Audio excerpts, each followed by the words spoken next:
One of my favorite episodes from the Math Science History back catalog is called When Women Gather, and it was originally released way back in season 3. I'm bringing it back because I think its message is just as important as it was when I first made it. And this episode tells the story of women during the Enlightenment who gathered, exchanged ideas, pursued knowledge, and created intellectual communities of their own. In doing so, they forged a path that would help open doors for generations of women in science and scholarship. And that is what I love most about this story. A lot can happen when women and trans women gather, not just in science, but in politics, education, the arts, and so many other areas of life.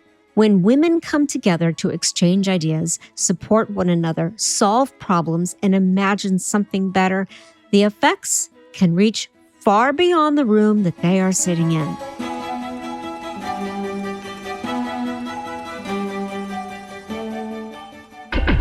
In the year 415, the infamous philosopher and mathematician Hypatia of Alexandria, Egypt, was savagely murdered by church monks. This murder shocked the Roman community and its government leaders. Hypatia was known far and wide as a respected philosopher, mathematician, government advisor, and a professor. Hypatia, The Sum of Her Life, is a book that I wrote that looks not just at the circumstances surrounding her death, but also at the sum of her entire life. I weave in the details of her education, disciples, Neoplatonic philosophies, female contemporaries, and the many mathematics that she wrote and taught about. There is truly more to Hypatia's life than her death. Hypatia, The Sum of Her Life, written by me, Gabrielle Burchak, is now on sale on Amazon. Buy your copy today. Before I begin my podcast on Women's History Month, I want to note that when I mention women in science, I'm talking about women of all races and from all countries. But I'm also talking about transgender women in science who greatly inspire other women and trans women to take up science. Ladies, you are all amazing.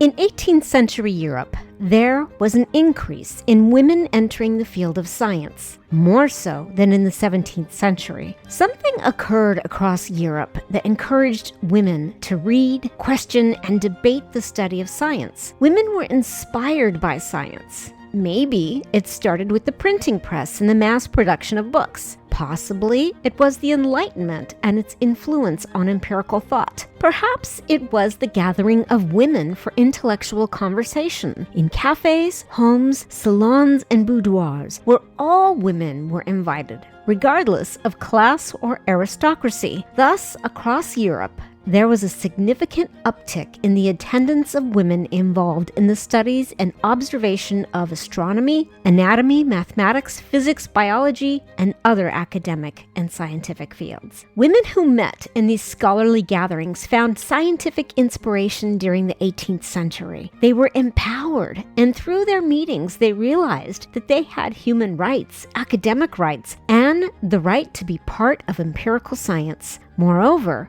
though they faced backlash for their efforts to educate themselves, they found strength and valor through their gatherings. Between the 16th and 17th centuries, there was a slow development of women in science. However, Europe experienced a considerable increase of women in science by the 18th century, specifically in Italy, France, Germany, Britain, Sweden, Switzerland, America, China, and the Netherlands. As a result, after the 18th century, as the world entered an age of the Industrial Revolution, the French Revolution, and the new imperialism, women had established a small foothold in science. Regardless, they still did not stand on equal footing with their male counterparts. On the contrary, women were still significantly outnumbered by men in science, technology, engineering, and mathematics, just as they are today. What happened within the 18th century that set women up for success and presented opportunities for them? Especially since, though some men advocated for women's education, women still encountered overt dissonance from the male community. How did women make so much progress despite the opposition from a society that believed that women should be at home and not gathering to discuss science? The answer is that they proved that there was power in numbers. They began to gather.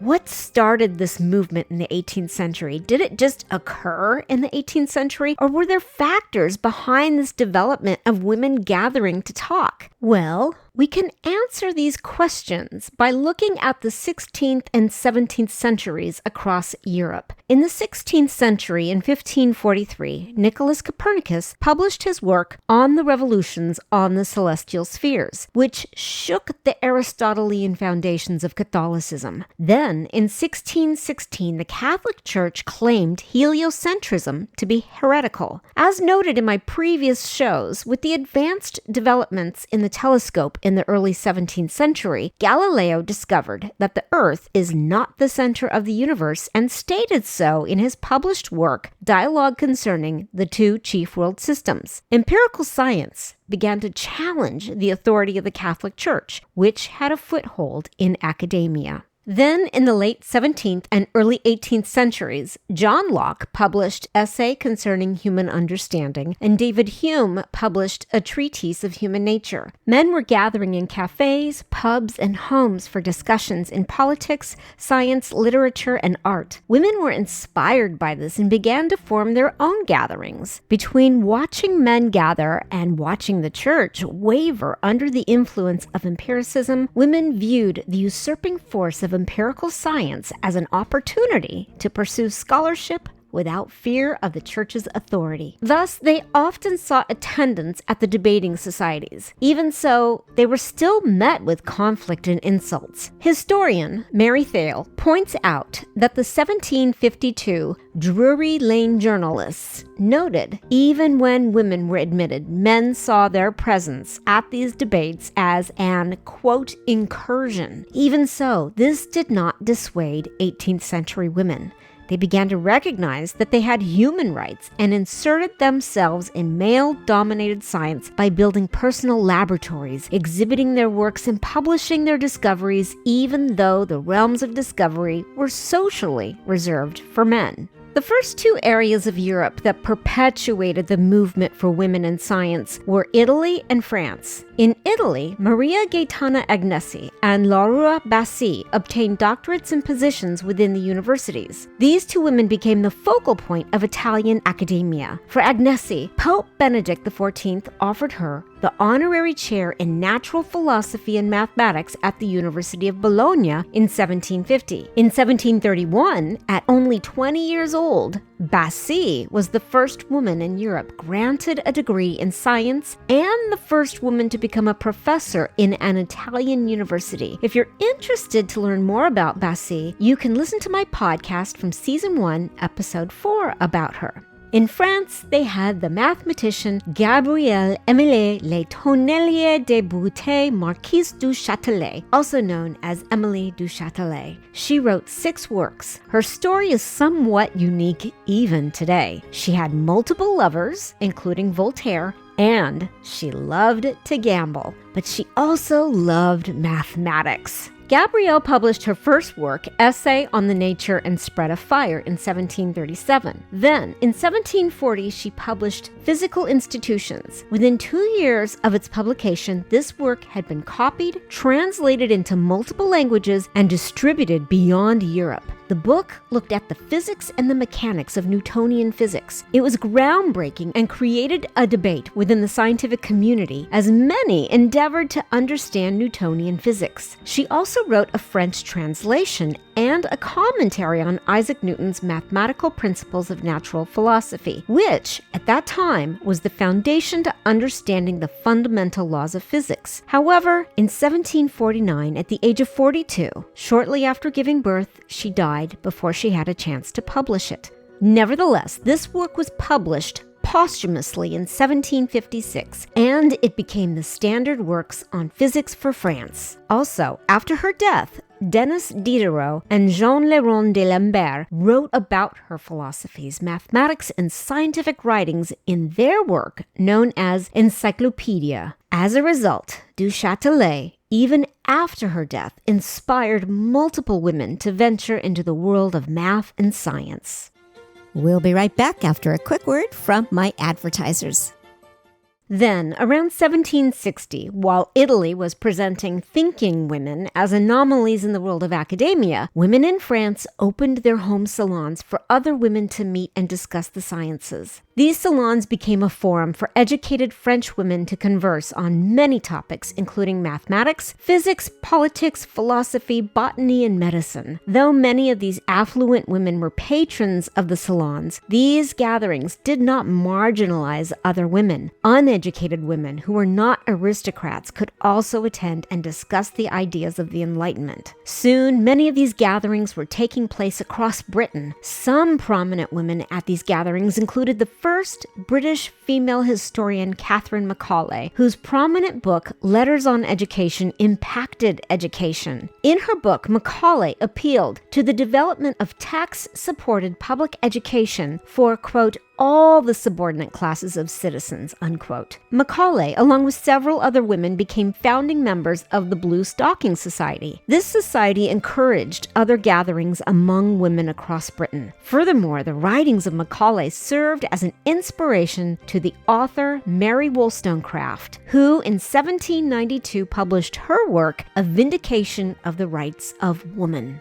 As a result, in the 18th century, the foundations of inspiration for women in science had been set. Though women were still not allowed into the laboratories and the universities, they took up significant interest in all areas of science, including natural science, botany, physics, mathematics, and medicine. They would hold gallery events that would display their specimens and knowledge. They wrote books. They encouraged the schools to let young girls attend to learn the value of science, literature, mathematics, and socializing. They didn't just dabble. They immersed themselves in science. Even so, they were derided and insulted as these women forced their entrance into the world of science. Because they were viewed as infringing on a men's world, there was much resistance to letting women in academia and science. It wasn't until 1742 that Countess Benigna von Zinzendorf established the first all-girls school in the United States. In 1764, Catherine the Great of Russia established institutions to allow girls to receive advanced education. In 1788, she established public education for elementary and high school girls.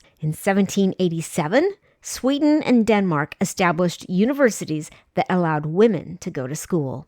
In the 18th century, women found inspiration. America had horticulturalist Martha Daniel Logan, biologist Jane Colden, and inventor Catherine Green. Antigua had Lydia Byam, who was a naturalist. In Britain, historian Catharine Macaulay wrote about the history of science. Also, chemist Elizabeth Fulhame established a foothold in science in 1794. In China, Wang Zhenyi established herself as an astronomer in 1788. France brought us botanist Catherine Jeremy, anatomist Marie Marguerite Byheron, chemist Marie Lavoisier, and mathematicians Sophie Germain and Marie Anne Pidgeon. In Germany, Christine and Margarita Kirch flourished in astronomy in 1716. In Italy, Cristina Roccata was known for her accomplishments in physics. Anna Morandi Manzolini was known for her work in medicine, and Maria Ardinghelli was known for her work in mathematics. In Spain, Maria Andrea Casamayor became known for her knowledge of mathematics as early as 1720. In 1771, Maria Christina Brun flourished as an inventor. In 1754, in Sweden, Elsa Bita-Bunge succeeded as a botanist. And in 1771, Maria Christina Brun flourished as an inventor. In Switzerland, Anna Barbara Reinhardt established herself in the world of mathematics. And in 1785, Jacoba van den Brand established the first all-female science academy in the Netherlands. Though this list is long, it is not long enough. There are so many more worth noting who immersed themselves in science and inspired other women to join the wonderful world of discovery. That said, I will post a spreadsheet on my website at mathsciencehistory.com which lists all the women in the 18th century that I have researched. These women inspired other women. Germany's Dorothea Erxelben even wrote about her inspirations. She had sent letters to Laura Bassi in Italy telling her of her adoration for women in science, especially Bassi. Soon, one by one, women began to tread the trail for other women in science. That trail turned into a path that has become a well-paved freeway that invites women from every country, every race, and every prior gender to join the world of science. According to the International Labor Organization and data gathered by Magdalena Smigiera, in the country of Georgia, women encompass 56% of the STEM-based workforce. In the United States,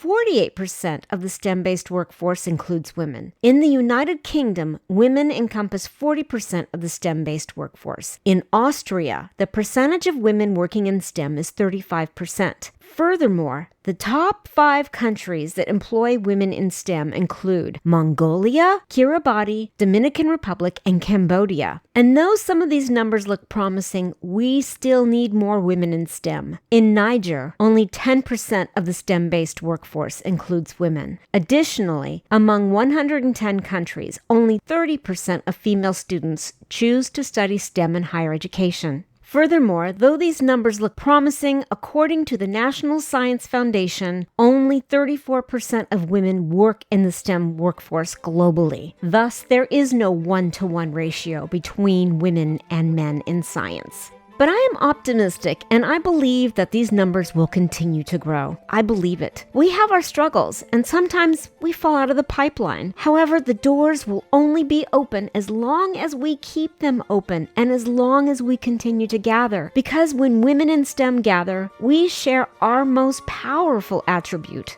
which is knowledge. We empower, we inspire, and we motivate. Our history is rich with stimulating stories about women who have changed the world and have shown the world that when we gather, the world changes.